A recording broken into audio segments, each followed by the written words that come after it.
I want to welcome you all to the Vocation Lunch, sponsored by the Christensen Center for Vocation. I'm Marty Stortz, and it's my privilege to introduce Carol Enke, this spring's speaker. We've been trying to get her to do this for years. And in a weak moment, and she has some, in a weak moment, she said yes. And she added, I've been around this place for so long, maybe I do have a story. And what a story it is. Carol Enke started coaching softball at Augsburg part-time in 1986, while she was still teaching full-time elementary physical education and adapted PE for students with special needs in the Minneapolis public school system. She joined the Augsburg faculty full-time in 1988 in health and physical education, serving as chair of that department for 6 years and overseeing no less than 3 curricular revisions. She developed multiple courses within the PE major, integrating a service learning component into each one. Carol believes students learn best by getting down and teaching real, and that's a direct quote. She believes that hands-on experience with real students makes for student success. So the schools where Carol once taught are now sites where Augsburg students get their practice teaching. Carol also developed many and various lifetime fitness activity courses, including Ultimate Frisbee and the renowned pickleball. But perhaps the accomplishment of which she is most proud is the lifetime fitness activity course she developed for students with special needs. For lack of institutional imagination, these students had simply been exempt from that requirement, and Carol supplied that imagination and made it possible for this exemption to be lifted. Outside the classroom, off the playing field, and away from supervising students at their placement sites, Carol was inducted into the Janesville, Wisconsin Athletic Hall of Fame in 1995. She collaborated with PE colleagues around in the Mounds View and Bloomington school districts to launch the Augsburg College Sports Extravaganza, a big play day for special events for special needs students grades 3 to 6.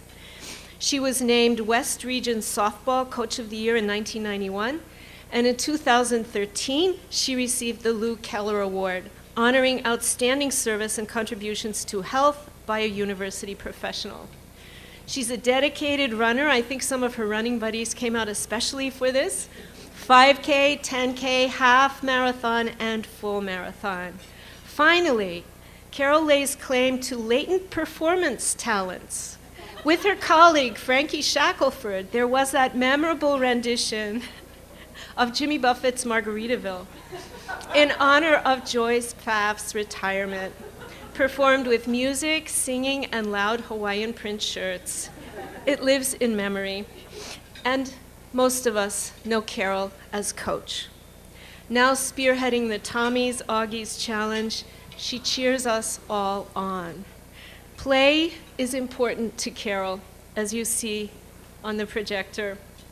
And it's not just as a verb or a gerund, as in to play or playing pickleball. Play is a habit of life, which supplies the necessary ingredients of health, flourishing, and dare I say, joy. Help me welcome Carol Enke.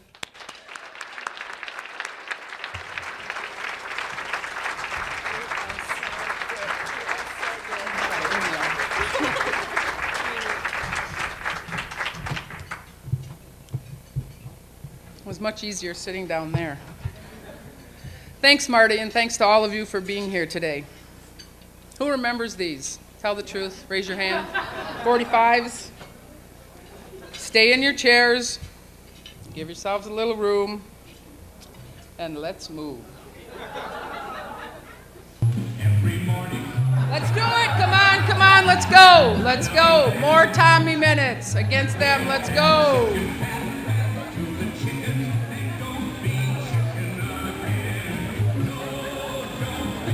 Why you wore your tennis shoes, Don. That should have been your first hint. Here we go. You know the words, sing 10 times.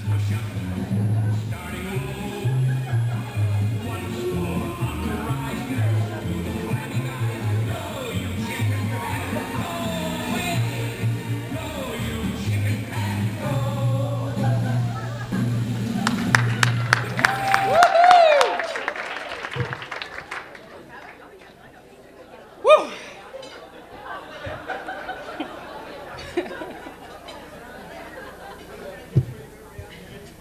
A year ago in January, Tom Morgan showed up in my office at 8:15 one morning. First of all, I thought it was strange that he was on that side of campus at that hour. After conversing for a bit, he said, "You mind if I sit down?" "Why not? Go ahead." Then he proceeded to ask me if I would do the spring vocation luncheon talk. I started sweating. "When is it?" I asked. Fortunately, oh so fortunately, the date had been set. My reply was, "No, I can't. I have class at that time." Immediately, I stopped sweating. "Thank you, dear God," I was saying to myself. "Thank you. I know how hard it is around here, and many of you know too, to get people to do things. So I kind of felt like I should have said yes just because Tom walked across campus in winter at that time of the morning. But I still said no. I was saved by class until Mark Tranvik nabbed me in early November. I could set the date. Crap. And those of you that know me, I use that word a lot, and it is crap. There went that excuse. I told him I'd think about it, and I did for 3 weeks. I told Lana I'd give her an answer after Thanksgiving. As Marty alluded to already, I had a weak moment. The week after Thanksgiving, when I agreed to do this vocation talk, was after running 120 laps at the Midtown Y, which is 20 miles, while training for the Dopey Challenge. I'll get back to being dopey in a minute. I woke up the next morning after saying I'd do this, and I said, why did I agree to do this? I asked myself the same thing this morning before I went swimming. I was hoping to drown this morning, but you can see that didn't happen. The Dopey Challenge was in Orlando in early January. It consisted of 4 races. The 5K, which is 3.1 miles. The 10K, which was 6.2 miles. The half marathon, which was 13.1 miles. And the full marathon, which is 26.2.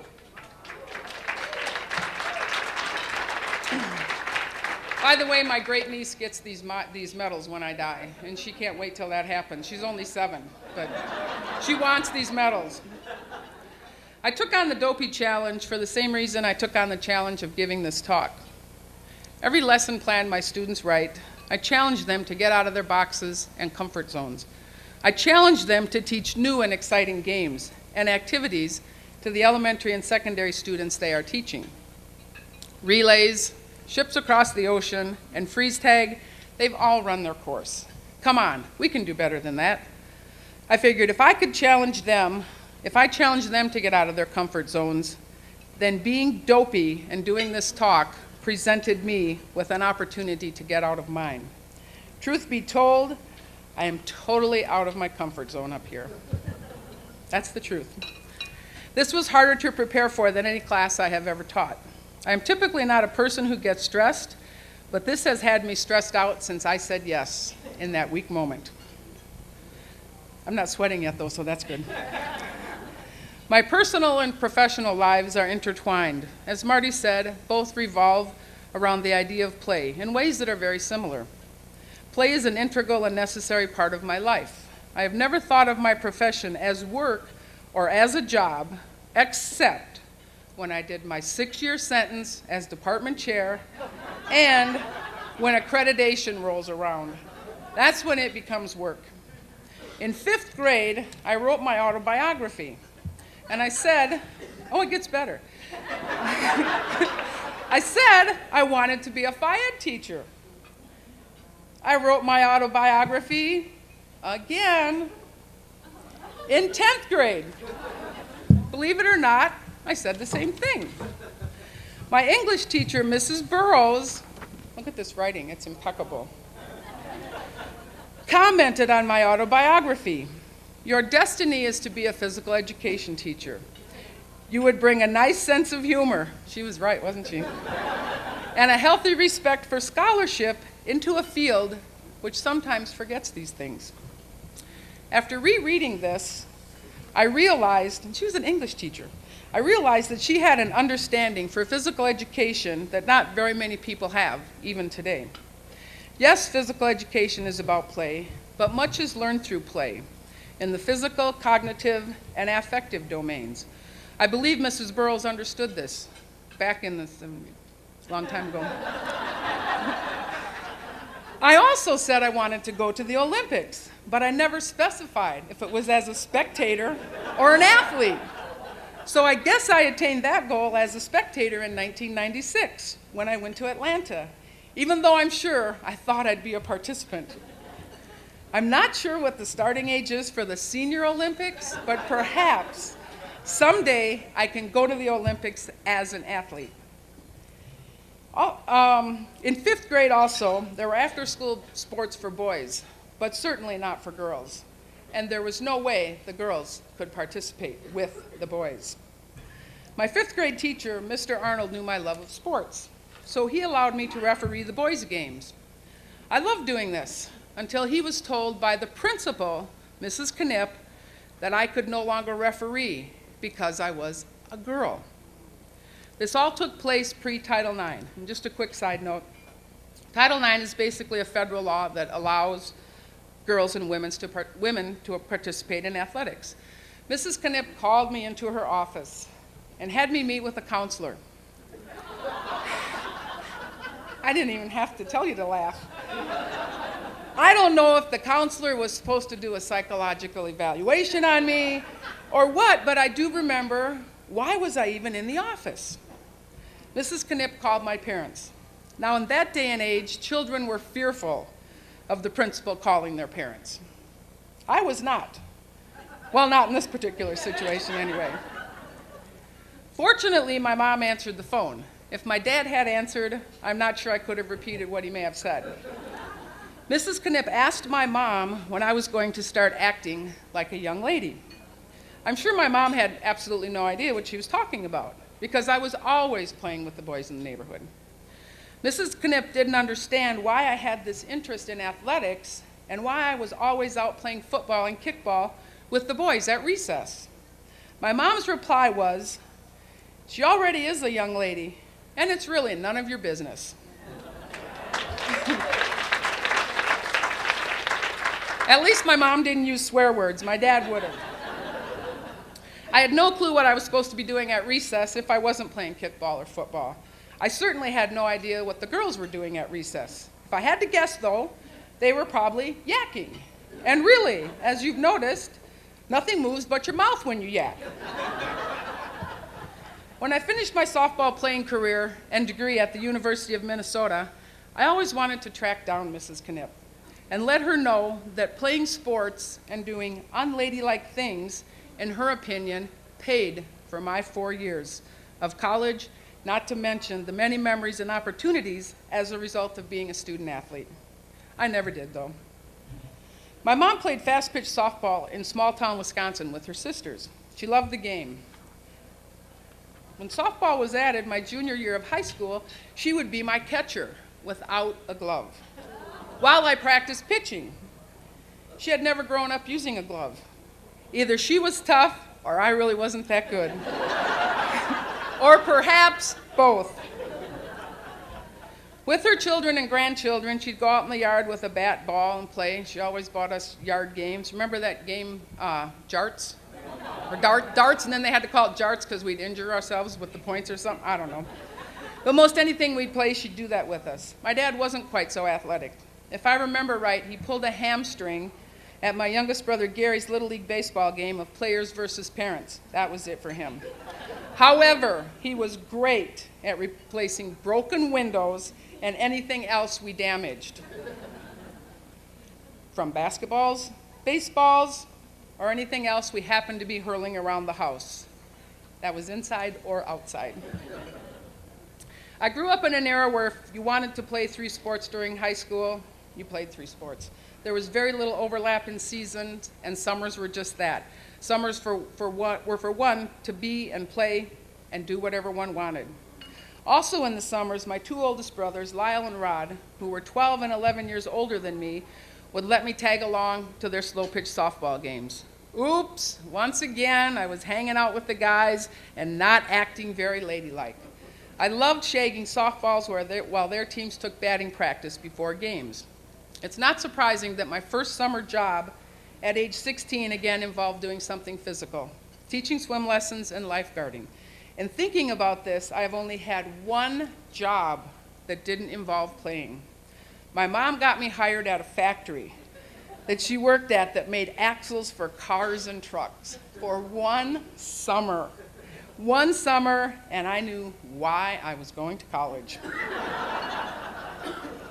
My next job was once again teaching swim lessons and lifeguarding, this time at the Brooklyn Center Civic Center. I had the opportunity to work with infants and even taught a 70-year-old how to swim. I even got him to go off the high dive. So you think you have it bad when I brag on you to be, exercising and getting minutes? I had this guy 10 feet up in the air. Eventually, I was hired to work at Van Cleve Park, and Gary Hesser and I were just talking about that, so I've known Gary for a long time.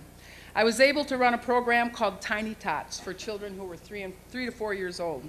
Amidst working with other programs, I once again reverted back to unladylike behavior. I umpired the boys' baseball games. I began my teaching career in Minneapolis public schools, and I loved every minute of it. My last year in Minneapolis, I was teaching at 5 different elementary schools, teaching elementary physical education, and as Marty mentioned, teaching developmental adapted physical education. At the same time, I was working on my master's at the University of Minnesota and was a stipend softball coach here at Augsburg. I wish I had my pay stub. I'd like to know what I made back then. Joyce Paff, retired HPE faculty member, was leaving to go to the Caribbean. She's going to sail her boat down there and retire. So that September, she started kind of gnawing on me a little bit, saying, oh, you should take the job at Augsburg. It's great. It's wonderful. And I ignored her for a long time. And it ended up being one of the toughest decisions I ever had to make. I loved teaching elementary students. I loved teaching students with special needs. When we'd go for an occasional run, Joyce would hound me about taking the job, so I didn't run with her very much during those months.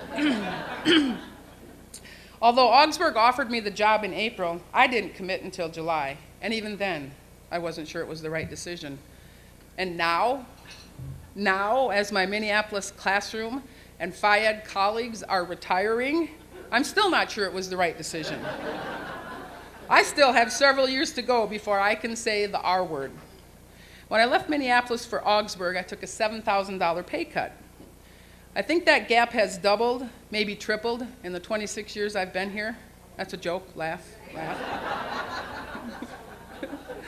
Although it was the toughest decision I made 26 years ago, I do believe it was the right decision.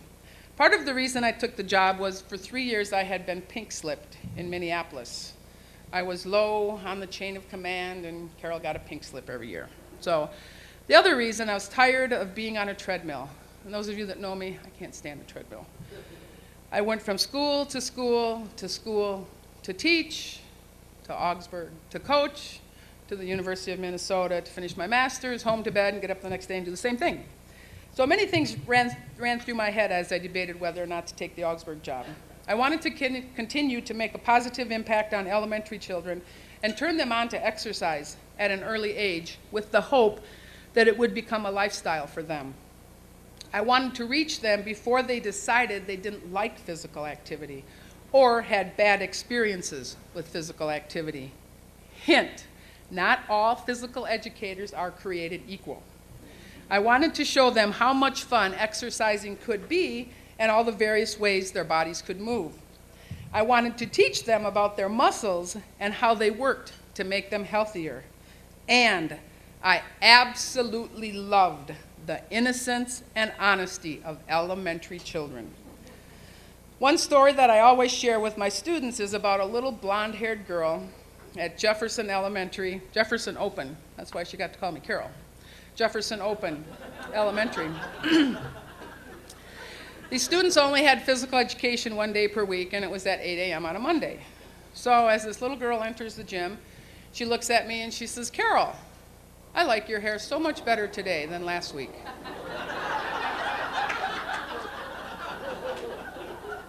My immediate thought was, good Lord, what did my hair look like last week? I typically got out for a run and a shower before I headed to Jefferson, so it wasn't like I just rolled out of bed and sprinted into the school to teach. That kindergartner had me puzzled for a good 15 minutes. As we were running to the Muffin Man, who knows the Muffin Man? Do you know the Muffin? Great, yep, very good. I finally realized what she was talking about. In the past 7 days since she had seen me, I'd gotten my hair cut, and this little 5 or 6-year-old noticed that. So I knew if I took the Augsburg job, I would miss the honesty, innocence, and bluntness of elementary children. I really wasn't sure I wanted to give up my chance to make an impact on children at a young age. As I thought about this, and seriously, I've never thought about it until writing this talk, perhaps it's better that I am here, because maybe, just maybe, I'm making an even bigger impact and reaching more children by working to develop our physical education majors into contributing professionals. Hundreds of Augies can make more of an impact than one of me. When I finally decided to take the job, one of my courses was lifeguard training at the Fairview Pool over here, which no longer exists. That class met at 6:30 in the morning on Tuesdays and Thursdays. The only good thing about teaching at that hour was it was the therapy pool. So the water temperature was about 100 degrees. There was no dipping your toes to check, you just got right in. I also taught and still teach elementary PE methods for the classroom teachers, Intro to Developmental Adapted PE, and I initially taught, I don't even know how you spell this word, a gazillion lifetime activities. In some ways, I felt like I was still in the public schools. It took 4 of those little bugger lifetime activities to equal 1/7. That's not a typo, yes, we used to be on 7ths here, so our full load was 7/7. In teaching the PE methods for classroom teachers, I remember asking Dick Borstead, department chair at that time, where the equipment was. And he said, "Oh, we borrow soccer balls from the soccer team, we borrow basketballs from the basketball team." Whoa, whoa, whoa, wait a minute, Dick. Elementary FIAD is so much more than soccer and basketball. Elementary children are not to be treated like little miniature athletes. They are children. Physical education is not athletics. I'm going to repeat that. Physical education is not athletics. Not only did we not have any physical education equipment, we didn't have a stereo or a boom box, as you would have called it back then. How do you teach physical education without a boom box? I asked what we had for a budget, for equipment, and I remember him pulling the budget sheet out of the equipment, or out of his drawer, and the equipment budget line read, 0. And I don't even have to tell you the next part, it's not much more than what we have today. I know you're thinking it because you laughed. I remember thinking, how can we play if we don't have any equipment? But it didn't take me long to remember, I'd taught in a gazillion schools in Minneapolis. Every Tuesday and Thursday, I drove my little 1985 Cavalier over to Bancroft Elementary, loaded that thing up with scoops, hooters, scoops, whoop! Hula hoops, hula hoops. That was good. Woo! That's why you should look at your notes. Woo! Okay, let me try that. Scoops, hula hoops, I'm not sweating yet. Bean bags, whatever they needed. Whatever they needed, I loaded it up, brought it back here. Eventually, dance, which was part of the PE major, was added to my load. We played a lot in there. We did everything from teaching creative dance to square dancing to line dancing. Thankfully, this was before hip hop. I would have had to get a guest speaker. Over the next several years, the PE licensure needed to be revamped, so I took it upon myself to do that, which gave me then the opportunity to teach additional classes. All of the classes that were added had a service learning, or what I call play component. What better way to learn how to teach than to actually teach real students, long before student teaching. Best practices work best when the situation is real. In the 26 years I've taught, my teaching load has done a 180. Now the vast majority of my classes are classes in the major with a few lifetime activities. As Marty mentioned too, prior to my being hired at Augsburg, students with special needs got out of the lifetime activity requirement. They would come to this side of campus, go to that building. If they had a disability, and it was signed off that they didn't need to fulfill the lifetime activity requirement. When Joyce returned to teaching part-time a few years later, she got tired of that sailing gig. She figured she could use my expertise with students with special needs. We created a course called Adapted Physical Education, so now no one, I repeat, no one, gets out of the lifetime activity requirement. Several years ago, an Augsburg student, Kevin Taylor, who was living in Washington State and finishing his degree with a couple of online courses, he also needed to complete a lifetime activity course and didn't have any real options for doing this in Washington, and he certainly didn't have the option to come to campus. Long story short, I monitored the course using Skype. Skype had just been invented, so this was an absolute genius move.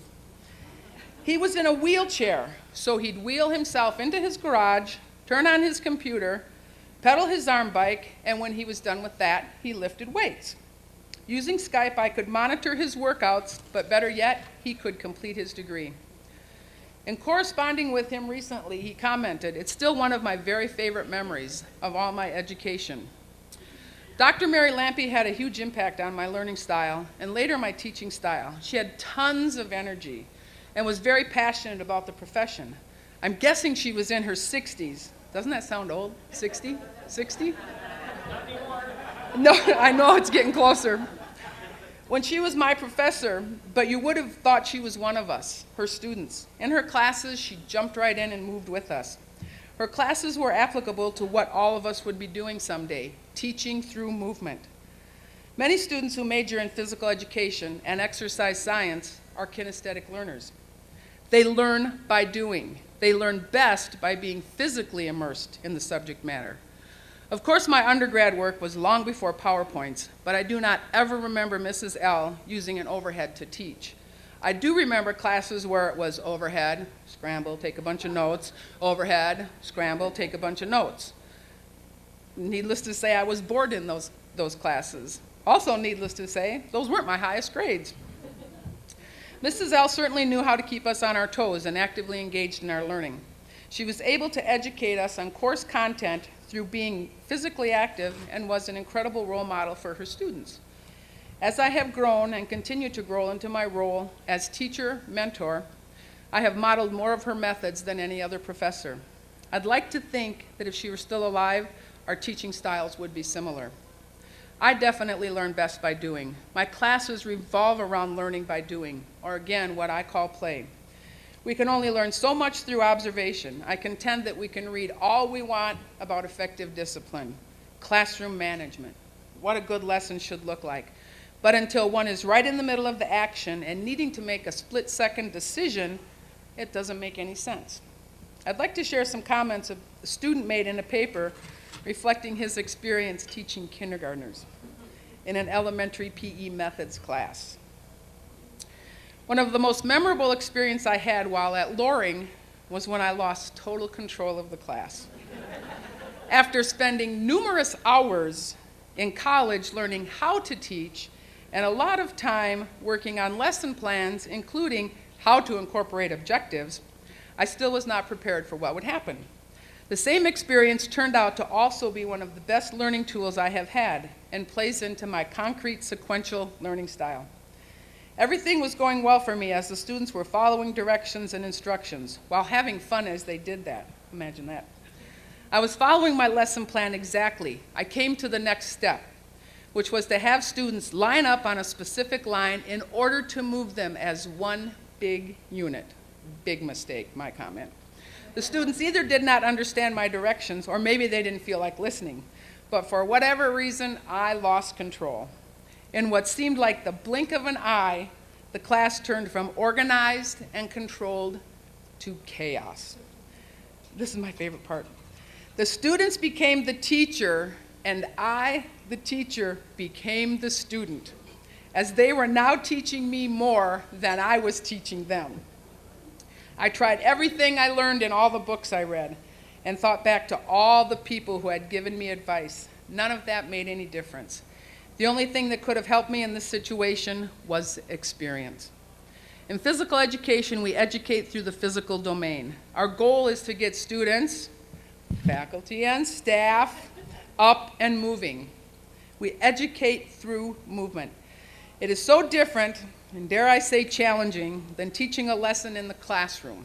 Children love wide open spaces, and liability is huge.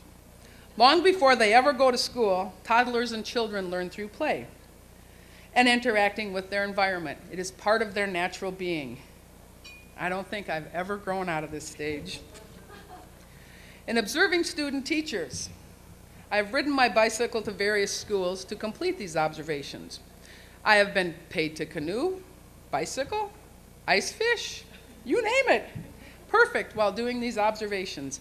And when appropriate, jumped in when a student needed a partner for any activity. In teaching lifetime activities, I am always disappointed when an even number of students show up.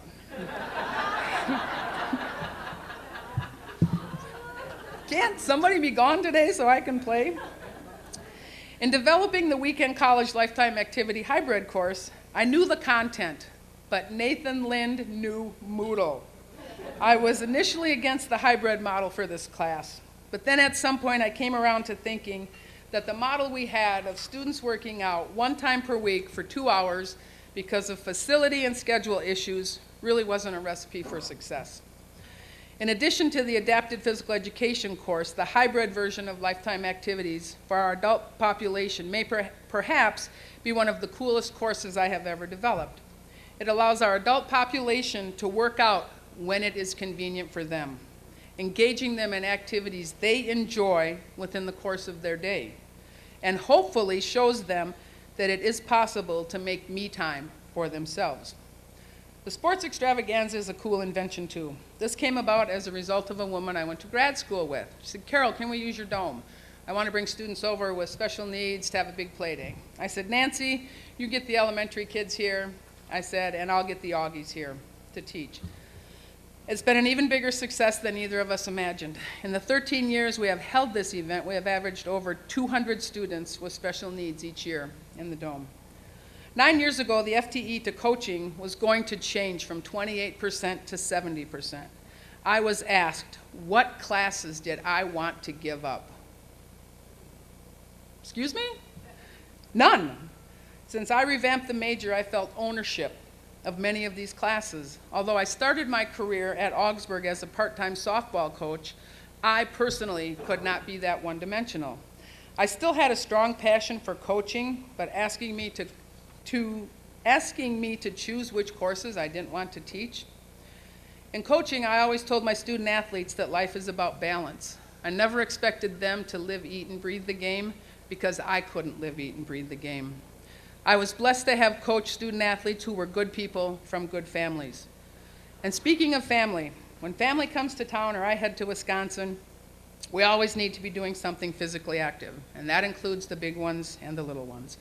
I bought a Burley from Benji, and I put a ton of miles on that thing, running, walking, biking with the great nephews. For years, when my nieces Erica and Janelle were younger, I would sign them up and we'd do the reindeer run, and an occasional race here and there. To this day, they still enjoy it. Now that they're older and they have their own families, the reindeer run has become a family affair every December. We toss the littlest ones in the Burley, and off we go around Lake Harriet for a little 5K jaunt.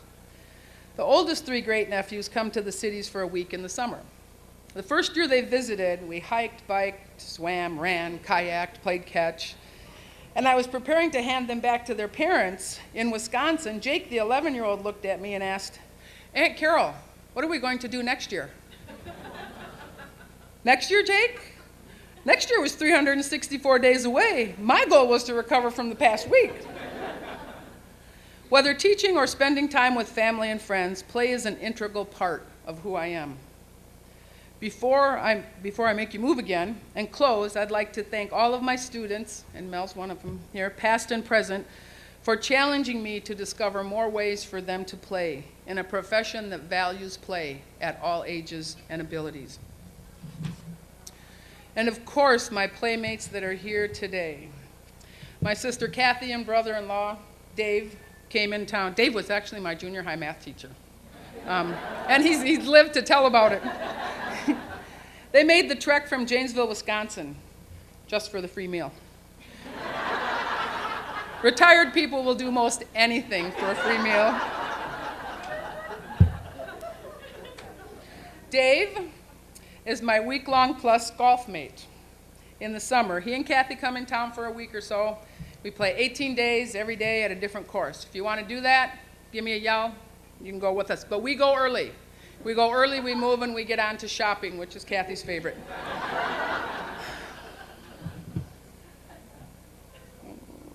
This thing, which way is up on this thing? Mike, I should ask you. Kathy, whenever we're together, there's rarely a day that goes by that we don't play. We were off swimming this morning. Weights, run, bike, swim, you name it, we're moving. Pam Schurz, Joanne Andrick, Dixie Olstead. Pam and Dixie are retired. Joanne will be in 3 months. We have traveled many, many miles together, on foot, wheels, water. We are almost always in for any physical challenge. Lots of people get together to go to lunch or dinner. We get together to move. And since they're all older than me, my goal is to keep them all moving for a very, very, very long time. I can only push one wheelchair, and Joanne has dibs on that. Maybe I can get one of those things like they have at daycare and put all three of them. Tracy Bibelnix, my biggest whining playmate. If you ever get a chance to work out with Tracy, add an additional 30 minutes to the time you think it will take. The advantage to her whining, though, is that you get lots of extra breaks. And by the way, Tracy was the instigator for the dopey challenge that 3 of us did. Dun, dun, dun, dun. Ann Garvey, my pickleball playmate. We beat each other up a lot in the gym. In the 15 years since I taught Ann to play this great game, we have played 536 games of pickleball and hosted the Augsburg College Pickleball Open for 11 years. 12's coming up. If you want to be part of the best thing on this campus, give us a yell.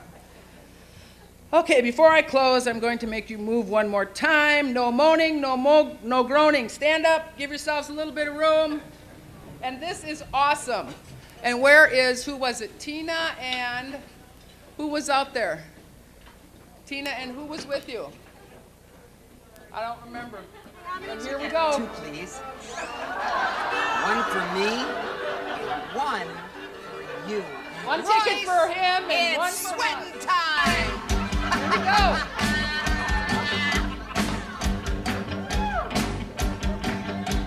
Come on. Oh, get that body going. 1, 2.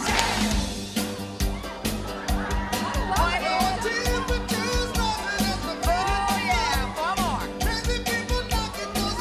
Take it up higher. 4 more.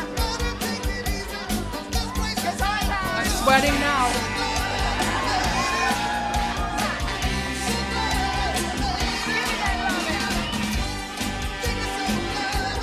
Give me some love.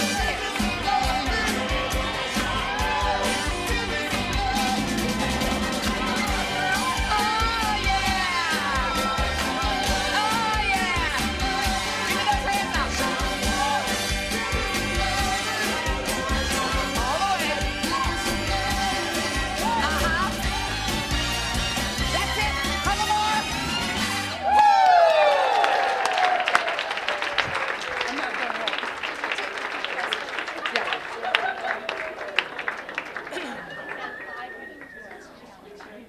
Yeah, I'm not done yet. I'm not done. I really do look at my position here as one that allows me to play every day. working with students, faculty, and staff in a variety of arenas to encourage physical activity. The service learning experiences I set up for the physical education majors allow them to teach through movement. They are afforded the opportunity to educate themselves and their students through the physical domain. I continue to tell them that when they get their first teaching job, and for the next 30 years, it will be the closest they come to being a professional athlete. Of course, they have no idea what I'm talking about. But then I tell them, like me, they will be playing to get paid. In closing, last fall, there was an 86-year-old retired physical education teacher, Joy Johnson, who died a day after completing her 25th straight New York City marathon. When questioned about still running into her 80s, she always said, "I'm going to die with my tennis shoes on." And she did. My game plan is to die the same way. When that day comes, how can I not find them? They're size 10s. Toss my tennis shoes. Here's my other little prop. And a lesson plan form in with me.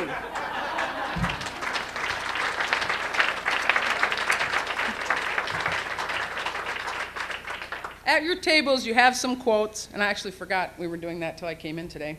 But here's the one I really want to leave you with, if I push this clicker the right way, otherwise we're doing Richard again. Ooh.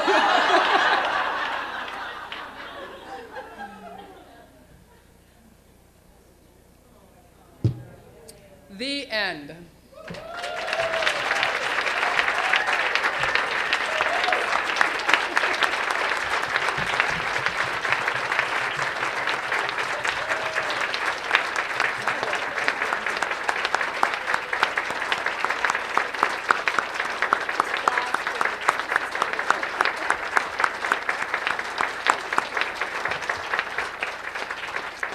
Thank you so much for coming, and I want to thank Carol's family especially for being here.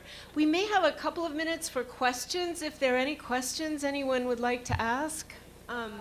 Carol has agreed to take questions. Now we're all sweating.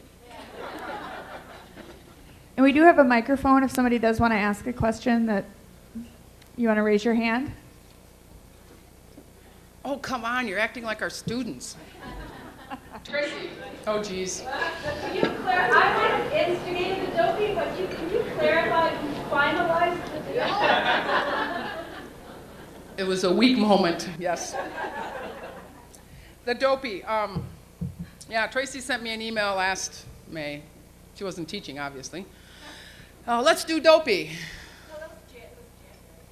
Well, maybe it was really early, way before it was due. Let's do dopey, and I said, oh, no. We agreed we'd do goofy. Goofy was just the half and the full. We agreed we'd do that when Pam retired her first year because Tracy and I could stay a little longer because our semester didn't start. Pam started earlier. So then we talk about it, and then I think, wait a minute, this is really stupid. Because I realized goofy was part of dopey, and you could get all these medals in just 4 days. $500 to sign up, a $500 plane ticket, whatever. So I called Tracy back and I go, I was just thinking this is really stupid. We just need to do it all at once. Tracy goes, yeah, because I told you, I only have one marathon in me. Truth be told, Tracy said she never had a marathon in her. So long story short, we're on the phone that night. I said, let's think about this overnight. Pam says, oh, she got on the computer. Well, dopey is 76% full. Okay, let's sign up. So, I mean, that's how dopey evolved. So, anything else? Any other questions? Yeah, Jean. So the order as you do it is increasing mileage every day? Yep. Increasing mileage, watching what you eat, watching the color of your urine, getting up at 3 o'clock in the morning, making sure you don't eat foods that may not agree with your digestive system, like jalapenos, Tracy.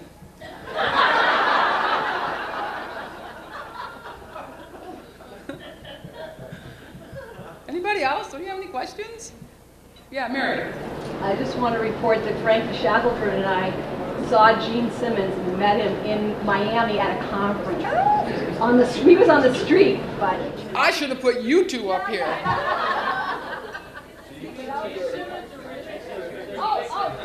Yeah, Gene or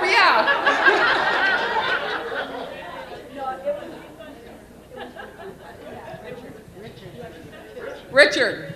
Richard. Gene Simmons is from KISS. He's got the long tongue. Same family. Okay. Yeah, Gary. When you look ahead, what are some dreams you have that you, for yourself, but also for the field? What are Truth be told, Gary, after I finished Dopies, I said I could die because what else could there possibly be? Well, you know, to keep it short, I think to get physical education back in the schools more. You know, that keeps getting cut as a result of budget, and it's not academic, and we don't have an academic score for it. Well, if we did physical fitness testing and did body fat testing, how much more academic is that? So, you know, I think that's probably one of my obviously, you know, one of my passions is to get kids physically active. So, okay. Somebody else had their hand up over here. Yeah. Well, I was going to ask the same thing. What can we all do around the arts, right, and physical education in the schools? Yank your principal's chain, if her name isn't Mrs. Knipp. Seriously, be an advocate for your children. Those of you that have children, be an advocate. You know, I have alums out there, and they say, you know, parents have come in and said, I want my kids to have FIAD 3 days a week. I want this, I want this. Parents are big advocates. Get the classroom teachers on board with you. Management, discipline. If we can get them in the gym moving, get them outside moving, it's a whole lot less and a whole lot more learning goes on. There's plenty of research out there about that. So, and those of you who have desk jobs and you say, oh, I don't have time to do the St. Thomas Challenge, look at that.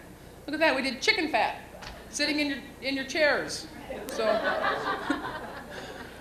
yep, Doug. Carol, you just said you mentioned Title IX in passing and what it meant to you, but just in terms of what you've seen at the college over the time you've been here, can you talk a little bit about that? Yeah, I can. You know, when I first came here, there was a fight over using the gym.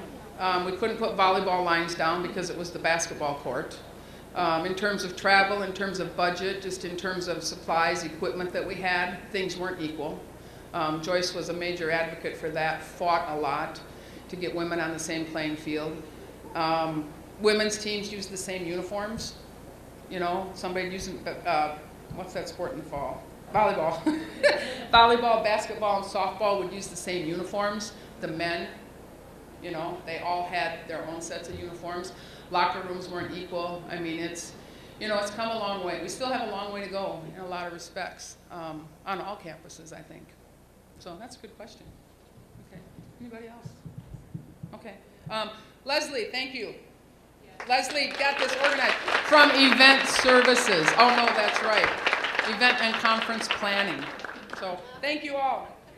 Yeah, I want to thank Lana Field for setting this up and the Christensen Center for putting this on. And now we want to thank Carol for her strong moments and her weak ones.